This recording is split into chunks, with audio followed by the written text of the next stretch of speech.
ẹ káàbọ̀ sí orí ìkànnì wa yìí. Ẹ farabalẹ̀, oríṣiríṣi fídíò wà ńlẹ̀ tá a máa play fún yín nípa àwọn ìròyìn tó ń ṣẹlẹ̀ káàkiri àgbáláyé àti ìlú orílẹ̀-èdè wa tá a wà yìí. Ẹ wo tó bá ní pẹ̀ṣẹ̀ ń darapọ̀ mọ́ ni ẹ bá tẹ subscribe, kẹ like, kẹ comment, torí pé kí ni kẹ́ lè máa jàǹfààní wa lóòrèkóòrè àti ìgbàkígbà láì fi àkókò wa ṣòfò. Ẹ jẹ́ ká jàǹfààní fídíò náà.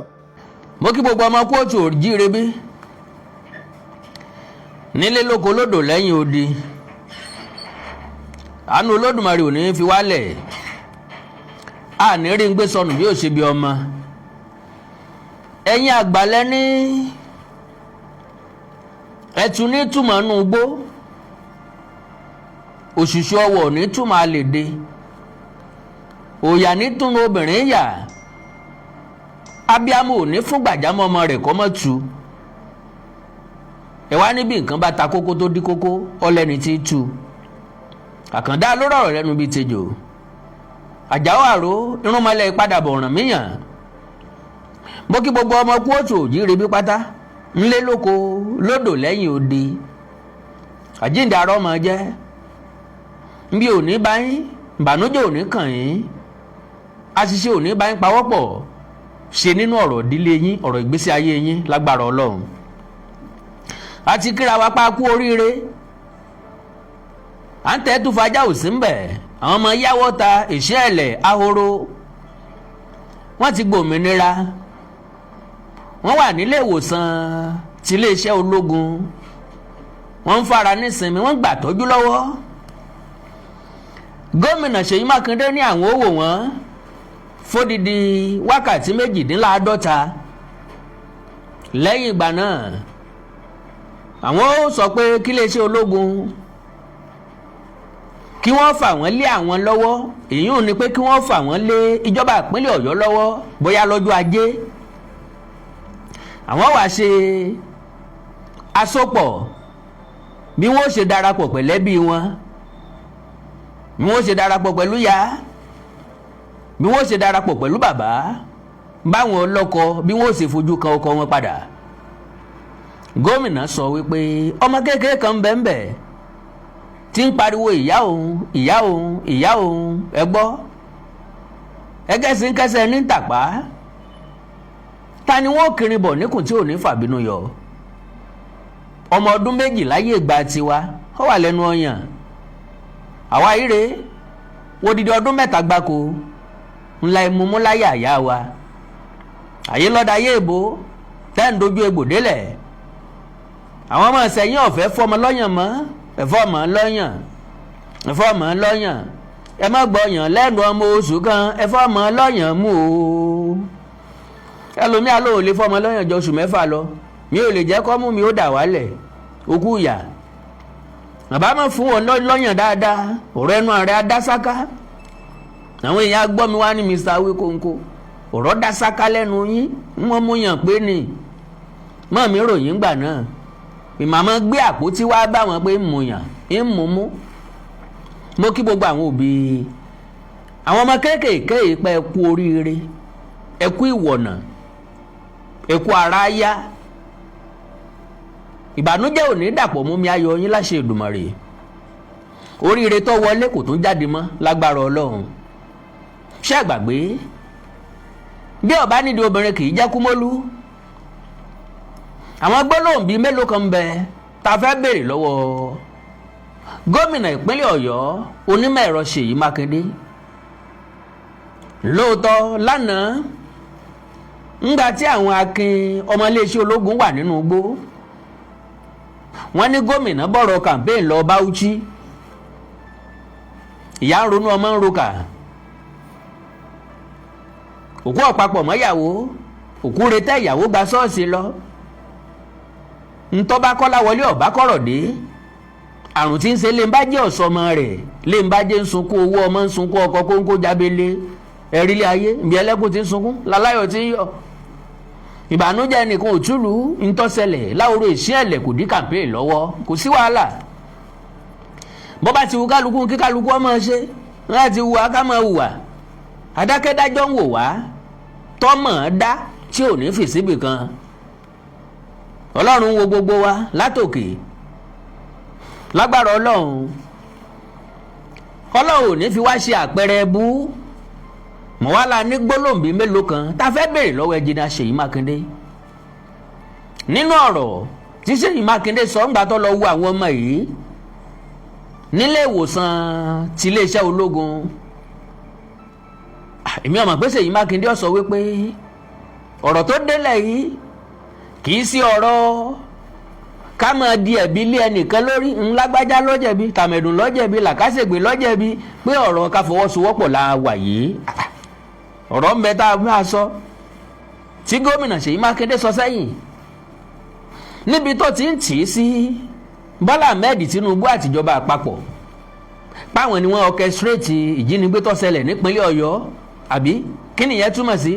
Pé kò tí ì tó wákàtí 24 tó ń dìklíà pé òun fẹ́ díje fúnpò ààrẹ náà nìjínigbé ọ̀hún ṣẹlẹ̀.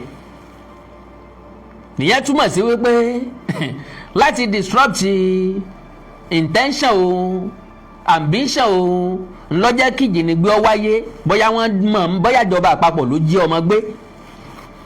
Àwa náà rò sí Seyi Makinde náà pé kọ́mọ̀ jẹ́pọ̀ náà lọ́fẹ́ fi ṣòṣèlú láti ìbàjọba àpapọ̀ ló kọjá gbogbo síbi tá a ronú lọ. Ẹni tó bá fẹ́ parọ́ ló kù. Àtàwa àtẹ̀yìn àjọ òró sọ̀tún àjọ òró sósì pé pọ́n ṣàkókò ìdí ọjọ́ gàté kọjọ́ gàté, eégún àti ró wọlé, èèyàn àti ró yan jáde. Ẹ bá jẹ́ ntọ́jọ́ lọ́gbọ́n yọ mọ̀ wípé eégún àti ró tó wọlé òun ó ṣeéṣe kó dòun lè èèyàn àti ró tó jáde yìí. Àti pé bá já lẹ́nu sà tọkànra mọ́ tí ń fa ìkùrà tí ń dẹ́. Béèyàn bá jẹ́ tó ní làákàyè tó lọ́pọlọ pípé tó ní ọgbọ́n, ó yẹ kó mọ̀ wípé bá já iyọ̀ bá lé nǹkan débẹ̀ ó kẹ́ fi nǹkan ń bẹ̀. Báwa ò bá sọ̀jọ̀gbọ́n òye yé mi páàkì ń sòmùgọ̀. Ọlọ́run kẹwa ó fún wa lóore ọ̀fẹ́ bíntín bí ò tiẹ̀ pọ̀. Ìyẹn túmọ̀ sí pé ntọ́ bá mú mi tí ń bá ronú gbọ̀nà ibì kan lọ, àwọn ọ̀jọ̀gbọ́n kan náà tó ronú gbàbẹ̀ lọ, wọn ò ní fi ìrònú ọ̀hún sọ́wọ́ èmi àgọ̀ nìkan. Sẹ́yìn mo ti ń béèrè pé question bẹ láti béèrè lọ́wọ́ Seyi Makinde, kí ló dé tó ní confident pa máa ráwọn ọmọ yẹn gbà láyọ̀ àtàláfíà. Ẹ farabalẹ̀ bí ìyàwó tó fowó ọbẹ̀ dájọ́. Number 1, ìpínlẹ̀ Bauchi ni Seyi Makinde wà ń gbà tí wọ́n rescue àwọn ọmọ yìí. Kí wá ní Seyi Makinde sọ tẹ́lẹ̀tẹ́lẹ̀ tá a fi la ní béèrè láti béèrè lọ́wọ́ rẹ̀.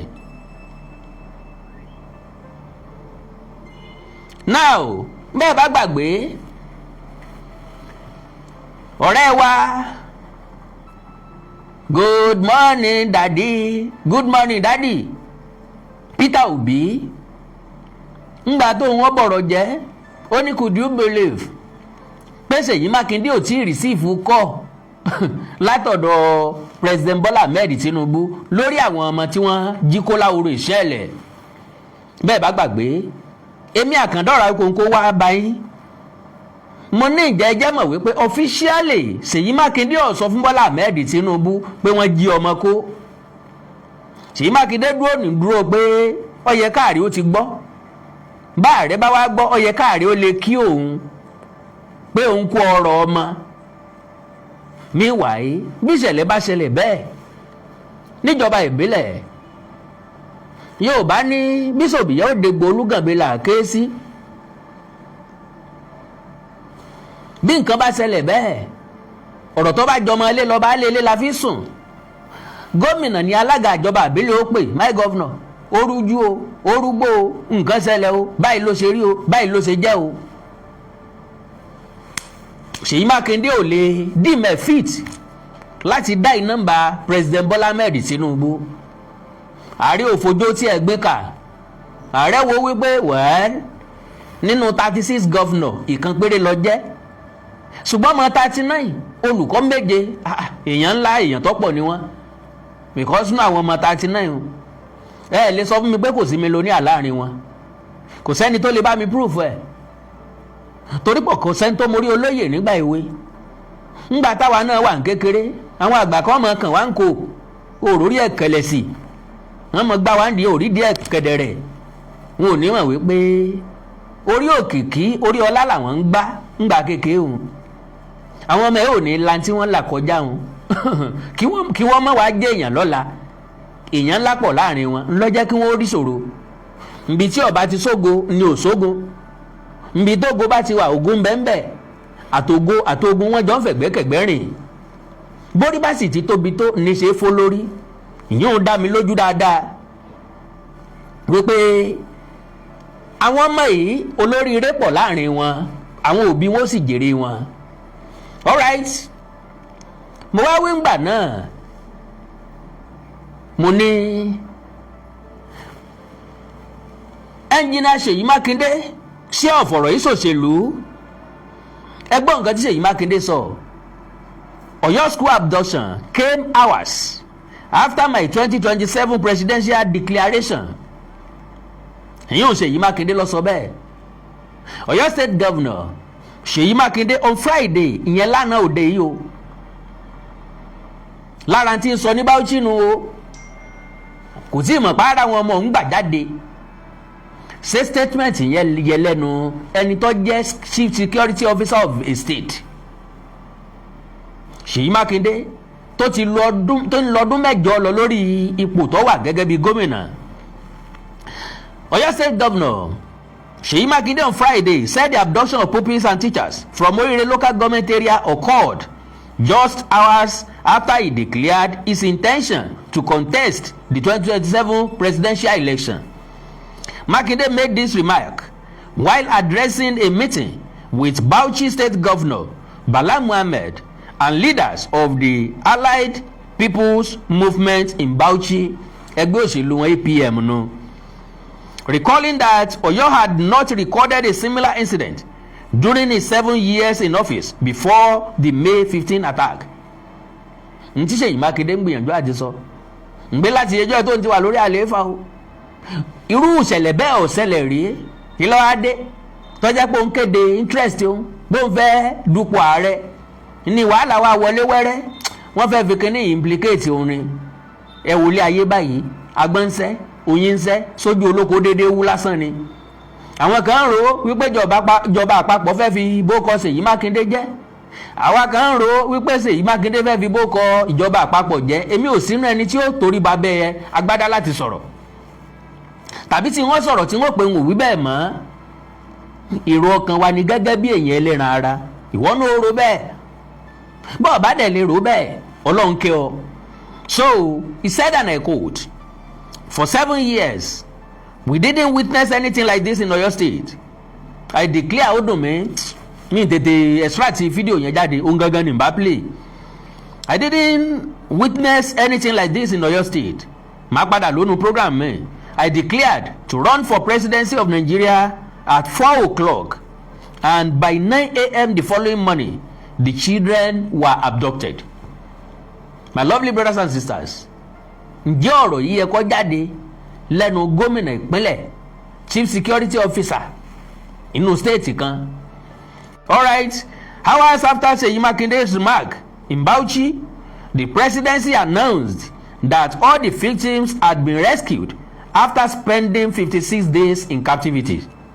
The presidency said the victims were freed during a joint operation involving the military, the Department of State Services, and the police, with 8 suspected Ajinigbe arrested and others neutralized. According to the presidency, 8 suspected kidnappers were arrested and are currently in DSS custody, while several others were neutralized during the operation. Oyo avoided quick fix approach with bandits in release of the abducted pupils. Commissioner Losobe, the presidency, also said there was no negotiation or exchange to secure the victims' release, despite the abductors' demand for the release of one of their detained kingpins, who is currently facing prosecution. Following the rescue, Makinde expressed relief and thanked the president, the military, the police, the DSS and other security agencies for securing the victims' freedom. Kí ni ó ń gbìyànjú àti sọ? Ó ń ṣe mí, ó ń gbà mí, á ṣe dúpẹ́ lọ́wọ́ ẹni tí ń ṣe ni tí ń gbá ní. Ìwọ náà ló ní ọ̀sẹ̀lẹ̀ rí. Ìgbà tó o sọ pé o fẹ́ jẹ pírẹ́sídẹ̀ǹtì ńlọ́wáyé. Èdè wa lédè tó tún wá ń kí wọn pé wọ́n kú iṣẹ́ takuntakun. Okay o. The governor described the rescue as a big relief ntọ́sọnù pé at least ara ọ̀yà gágá díẹ̀ ẹrù ó kúrò lórí òun díẹ̀ for the families of the victims and the people of Oyo State. No, for you as a governor, the chief security officer of a state, torí díẹ̀ ntàlàbá nú apẹ́ ẹ̀dùn kékeré ntọ́dọ́ wa ìwọ náà la máa pè ìwọ la máa pariwo ìwọ la máa ké sí lójò lẹ́rùn gómìnà kínní ti ń pẹ́ ju ẹ bá wa yọ̀ǹda àwọn ọmọ yìí a ti ń pariwo tẹ́lẹ̀ náà. Tinubu also commended the security agencies for rescuing the victims without collateral damage and directed emergency agencies to work with Oyo State government to provide medical care and other support for the rescue pupils and teachers. Gẹ́gẹ́ bí ààrẹ rẹ̀ gẹ́gẹ́ bí àgbàlagbà àwọn gangan bẹ tá a gbọ́dọ̀ gbàgbé ẹni gbàgbọ́ tíjàre ẹja ṣe tiwa fọ́lọ́run. ẹ̀yin tọ́rọ̀ kàn ẹ̀yin tẹ́ wà nígbànú tọ́jú ẹ kọ́kọ́ handle àwọn ọmọ yìí ẹ bá wa tọ́jú wọn ẹ fún therapy. àwọn èèyàn kan ti sọ pé those children need therapy nǹkan wọ́n need ju therapy lọ o they need more than therapy wọ́n need ìtọ́jú tó péye ẹ sì bá wa fún ọ ní ntọ́ dáa tí wọ́n ó lè táwọn ọmọ ó fi máa rántí lọ́jọ́ ọ̀la ẹ mọ́ kàn dá wọn padà fóbi wọn lásán eléyìí ni ó dùn wá táwọn ó tún padà wá sọ̀rọ̀ lé lórí.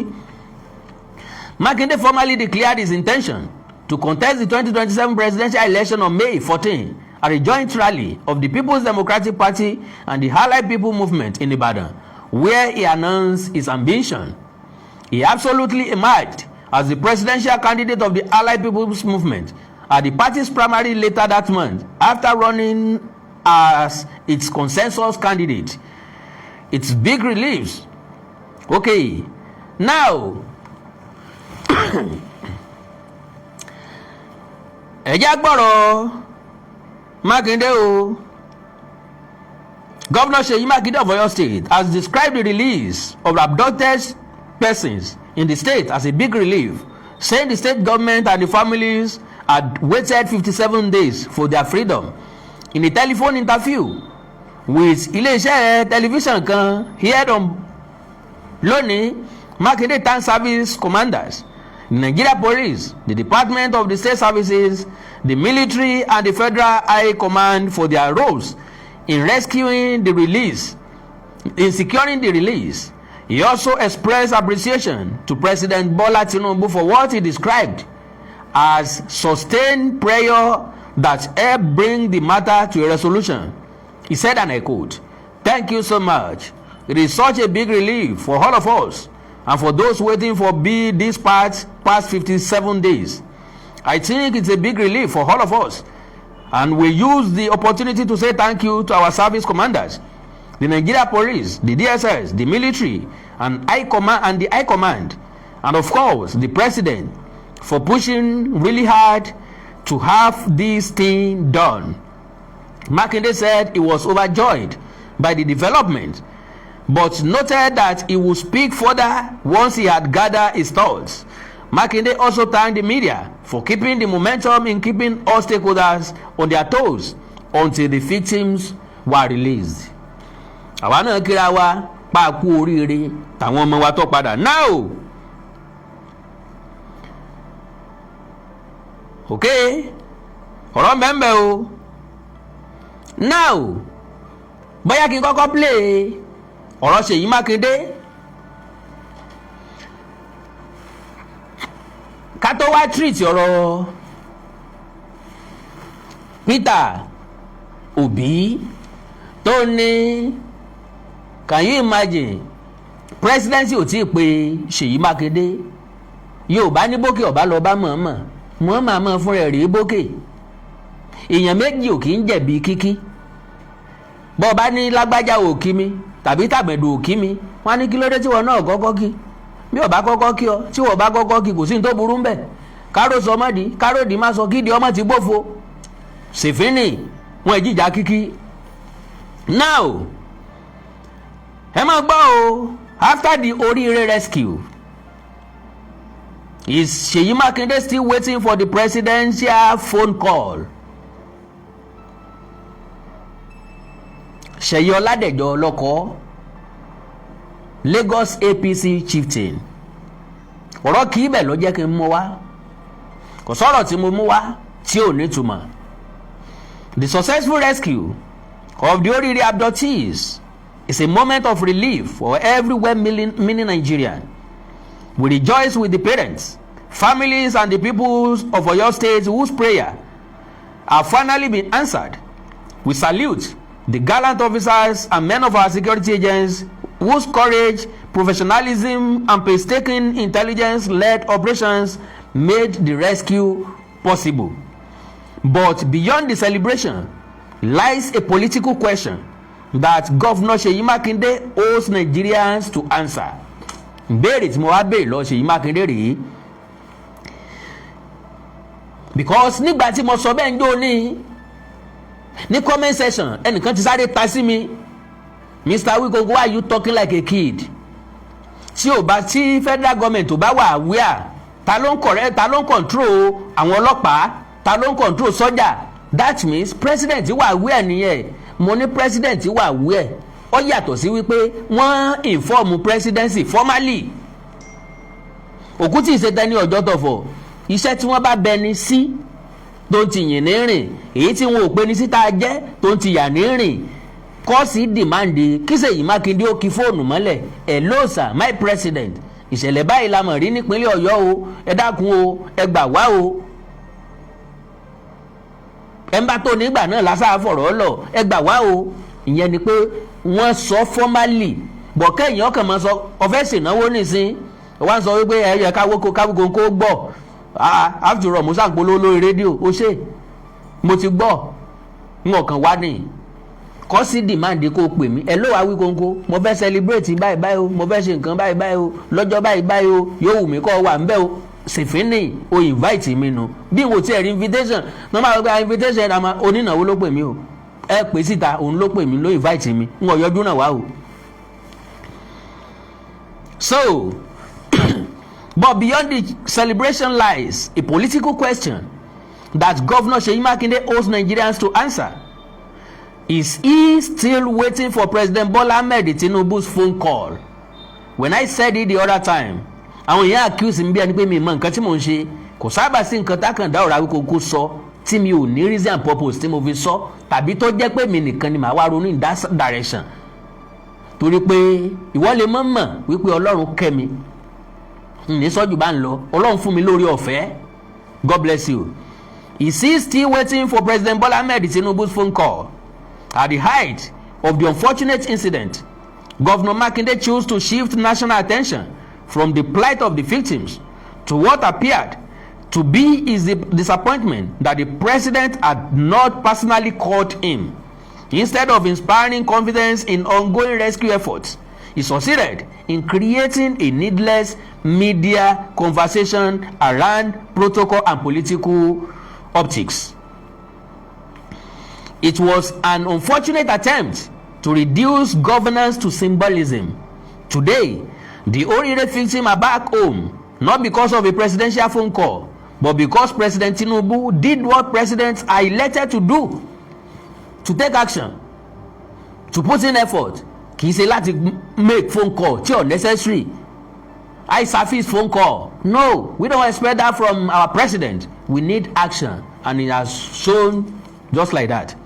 Not because of a presidential phone call, but because President Tinubu did what presidents are elected to do: deploy the full weight of the Nigerian state against criminals until justice prevailed.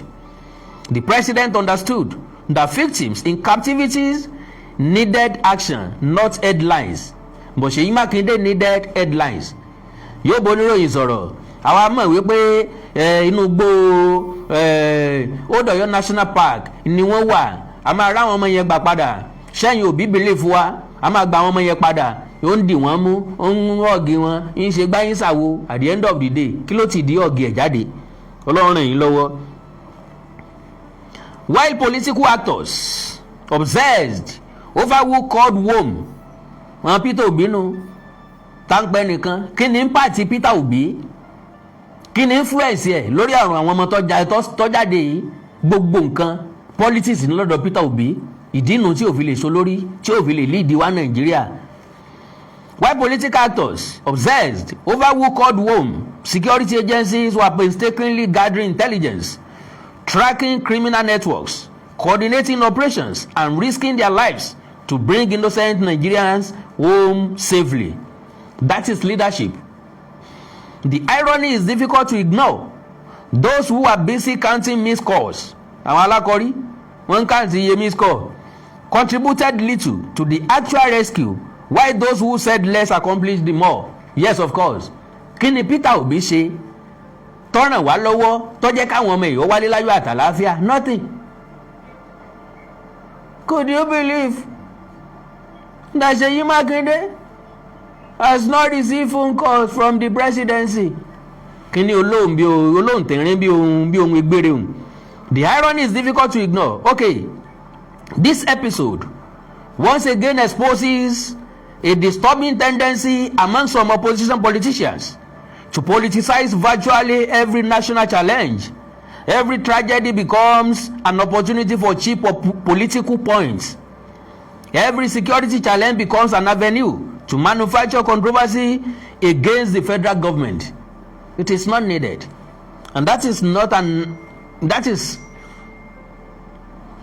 a symbol of a true leadership. Unfortunately, criminals do not care about partisan affiliations. Kidnappers do not distinguish between APC and PDP.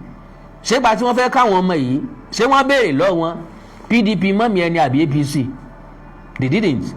Wọ́n kàn tari àwọn ọmọ ọlọ́mọ sínú kínní wọ́n sì yìnbọn fáwọn tí wọ́n yìnbọn fún wọ́n gbé tí wọ́n dùn lọ́rùn wọ́n ò béèrè bóyá APC ni bóyá PDP ni.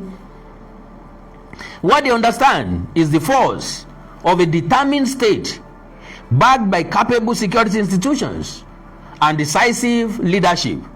That is precisely what President Bola Ahmed Tinubu provided. Without fanfare, he mobilized the nation's security architecture. Without emotional grandstanding, he allowed professionals to do their work. Bola Tinubu ò sọ̀rọ̀, kò pé press conference, kò ṣe nǹkan kan, ó ṣiṣẹ́ rẹ̀ lọ underground. Without joining needless public exchanges. Pé mo gbọ́ tí lágbájá sọ báyìí mo gbọ́ tàmẹ̀dún sọ báyìí òní ọmọ bá ọ̀bọ Peter Obi jáwúra ní ọmọ bá ọ̀bọ rẹ̀ jẹ́ kó láíláí. Bọ́lá Tinubu ti dàgbà jù bẹ́ẹ̀ lọ lóṣèlú bàbá wọn ní màmá àtàkìtì kan forí sọlẹ̀ wàhálà ilé ayé tiwọn nu. Without joining needless public exchanges, he remained focused on one objective: the safe return of the victims. The outcome indicates that approach. Governor Makinde's fixation with a presidential phone call now appears misplaced. Leadership is not validated by receiving ceremonial calls from the commander-in-chief. Leadership is demonstrated through effective collaboration with federal security agencies and reassuring anxious citizens while sensitive operations are ongoing. One would have expected that, following the successful rescue, Governor Makinde will publicly commend the president, the armed forces, the police, the Department of State Services, and every security agencies involved in the operation. Such statesmanship would have elevated public discourse above partisan politics. Instead, Nigerians are left wondering whether the politics of perceived neglect was merely a convenient distraction. The Orire episode offers an important lesson to public office holders. In moments of national emergency, there are no APC victims or PDP victims. There are only Nigerians whose life deserve protection. There are no APC security agencies or PDP security agencies. There is only one Nigeria security architecture, working daily to keep our nation safe. President Tinubu has repeatedly demonstrated that security is too serious to be subordinated to partisan calculations. His administration has consistently supported every state government irrespective of political affiliation because constitutional responsibility knows no particular color. The successful rescue at Orire is therefore not a victory for one political party over another. It is a victory for responsible leadership over political theatrics. It is a victory for quiet efficiency over media sensationalism. It is a victory for substance over symbolism. Perhaps Governor Makinde now appreciates that the phone call Nigerians were truly waiting for was never from Aso Rock to Agodi government house, It was the life-changing phone call informing anxious parents that their children had finally regained their freedom. That call eventually came. It mattered infinitely more than any political conversation. As this dust settles, one thing is abundantly clear. History will remember who rescued the victims, not who complained about receiving or missing a phone call. In the end, results will always silence rhetorics. Gómìnà Seyi Makinde, are you still waiting for that phone call from Asiwaju Bola Ahmed Tinubu? Keep waiting. Bàtàrí ọ̀jẹ̀ mọ́lẹ̀. Okay. Well, ẹ já gbọ́rọ̀ lẹ́nu gómìnà Seyi Makinde o. Okay, mò ń bọ̀ náà. Ẹ já kọ́kọ́ gbọ́rọ̀ lẹ́nu ẹ̀ ń bí.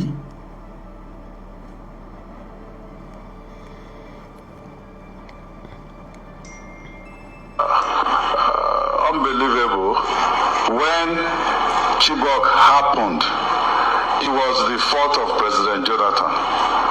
They went all over the world, asked Jonathan to bring back the children. But this happened. No, it is the irresponsibility of the state governor and the state government. So we need to look at our architecture and be sure that where you give responsibility, you also give authority to deal with those responsibilities. And that is exactly what we will do if the people of Nigeria will trust it. Ẹ gbọ́rọ̀ lẹ́nu gómìnà àbí Ọlọ́run ràn wá lọ́wọ́. All right, ẹ̀já tó gbọ́rọ̀ lẹ́nu gómìnà padà o. Ẹ ti gbọ́ gbogbo nǹkan tó sọ yẹn. Ó ń try láti refer sí Bọ́lá Ahmed Tinubu. Gbẹ́ngbà tí wọ́n kó àwọn ọmọ Chibok, Tinubu wà nínú ẹ̀wọ̀n tó sọ wípé kí Jonathan ọmọ bí ó ṣe gba àwọn ọmọ ọlọ́mọ padà o. Ṣùgbọ́n gbà tí ìjọba àbílẹ̀ oríire ṣẹlẹ̀, wọ́n wá ní gómìnà ìpínlẹ̀ Ọ̀yọ́ ni o. Ẹgbọ́n ta ni chief security officer state. Ó náà ni dọ̀sí mi wípé wọ́n challenge gọ́fìnà Borno nígbà náà. Ẹ já gbọ́rọ̀ Seyi Makinde ńgbà tó lọ ṣàbẹ̀wò sí àwọn ọmọ yìí.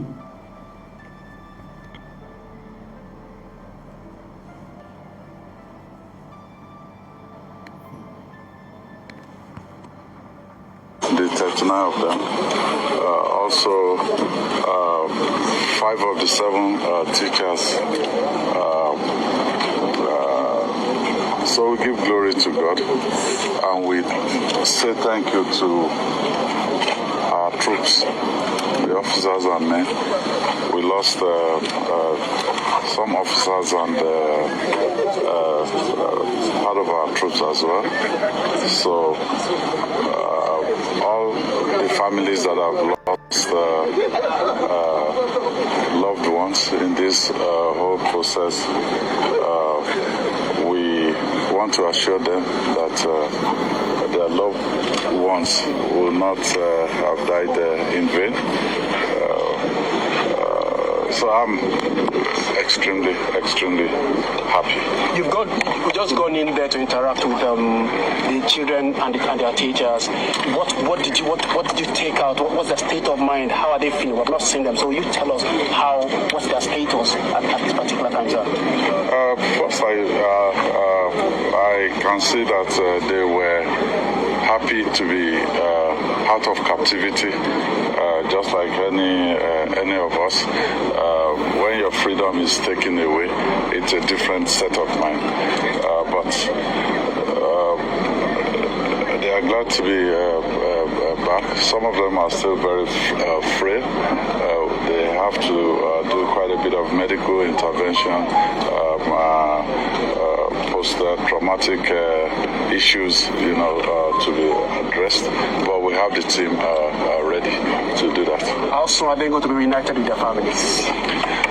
With the plan right now, we'll watch them over the next 48 hours. So by Monday, we we think an assessment will be done, and maybe there will be a formal transfer from the military to the state, and then we can manage the process from that point forward. But also today we are putting logistics together to at least bring the family members to come and see them. There's a small girl in there that basically she has been asking, where's my mom? Where's my mom? So at least we want the mom to be able to come and then see her. Is there another thing you need, or you think we need to know that you want to tell us, sir? The what? Your final message, Governor. Well, my final message is that, look, it's our country. All countries around the world, they do have challenges. So when we're challenged, it's not usually the best time for us to sow seeds of division. It's the best time for us to come together, and confront our challenges. So that's really what, at this moment, I want to say to the people. In the course of the week, I will officially brief Oyo State people and the nation at large on what exactly has transpired. Okay. Seyi Makinde máa sọ nǹkan tó transpired fún wa ẹgbọ́n eléyìí. Now ẹnìkan sọ̀rọ̀ nípa Sowore lórí ọ̀rọ̀ tí Ọmọyẹlé Sowore. I don't know what to call that guy. Nígbà tó jáde tó sọ fún wa wípé wọ́n ti gbé àwọn ọmọ yẹn kúrò nínú igbó bẹ̀, wọ́n ti fi helicopter gbé wọn lọ sí Kaduna. Sowore gangan ni ká pè ní distractor ni àbí ta ni. Mo wí ngbà náà mo ní wọn gbàgbọ́ kó lè rí bẹ́ẹ̀. Bó bá wá rí bẹ́ẹ̀ kùdìẹ̀kùdìẹ̀ rẹ̀ ń bẹ lọ́wọ́ ìjọba pé kọ́ká gbọ́dọ̀ rí bẹ́ẹ̀. Ọmọyẹlé Sowore kò jẹ́ ká lè identify òun. And if you ask me very well, I will tell you that Ọmọyẹlé Sowore is doing wonderfully well on one part. N tó fi bà ìrìn àjò rẹ̀ jẹ́ tí ó jẹ́ kí majority wo lè ní interest nínú ẹ̀ ó ní pé politics tó náà ń ṣe. Lóòótọ́ tó bá fẹ́ bá wọn tún lẹ̀ yìí ṣe ìwọ náà darapọ̀ mọ́ṣèlú kò wá di dandan ká darapọ̀ mọ́ṣèlú ká tó bá wọn tún lẹ̀ yìí ṣe. So tí ó bá ti work in favour Sowore ńlá fi ń rí tó fi ń against wọn. And then tí ó bá ti like kò like ó ń tọ̀ nìyẹn. Tó bá ti fẹ́ tako yẹn ó máa tako ẹni yẹn blatantly. No, àwọn ò kì í ṣerú àtakò bẹ́ẹ̀ yẹn. Tiwa ni pé èèyàn ṣe nǹkan tí ó dáa ká sọ, ènìyàn wá ṣe ń tọ́ dáa ká sọ. Kì í ṣe pé èèyàn mọ nǹkan téèyàn ṣe, kì í ṣe àtẹnujẹ náà ń pè yẹn. Healthy criticism wọ́n ń pè é. Ó criticize èèyàn gbà tí ó ṣe ń tí ó dáa, but nígbà tó wá ṣe ń tọ́ dáa ó wá lè sọ yẹn mọ́ ìwà tí ò dáa nìyẹn. That means you are also bad. Ọ̀nà rèé tí ẹ gbọ́ tẹ̀lé fojú ayé rí ẹ̀yin olólùfẹ́ wa ẹ̀yin náà rí pé ìròyìn tèmi ó gbẹnu tán kódà ó tún kọ sísọ tó bá jẹ́ pé ṣèkúkú darapọ̀ mọ́ wa lórí ìkànnì ni ẹ bá tẹ subscribe kẹ like kẹ comment kẹ dẹ̀ tún bá share kó káàkiri àgbáláyé àá tún máa pàjọra nígbà míì nígbà tó ẹ̀yin olólùfẹ́ wa ó dàbọ̀.